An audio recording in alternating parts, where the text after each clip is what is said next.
ये सब क्या देखना पड़ रहा है। ससुर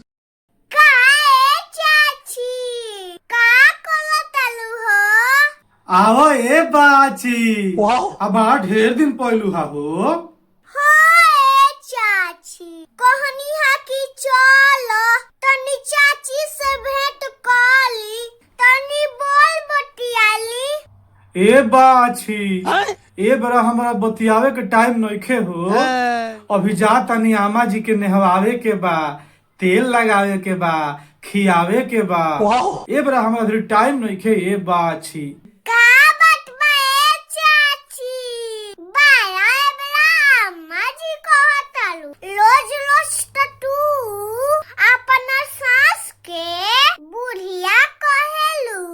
अब भाग जाला ही चुप रहो। ससुर नतामा जी सुन ली है जाना तारे ए बेरा बुढ़िया के पेंशन मिले वाला बा। यही से नु अपना सेवा करतानी। जसही बुढ़िया के पेंशन के दिन नियराला ओकर खूब सेवा करीला, खूब आमा जी कहिला। आ पेंशनिया मिलते बुढ़िया के लाते मार देहिला।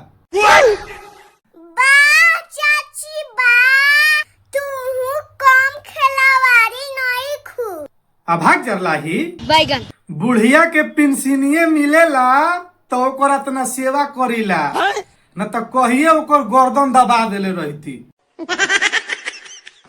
हे प्रभु हे हरि राम कृष्ण जगन्नाथ प्रेमानंद।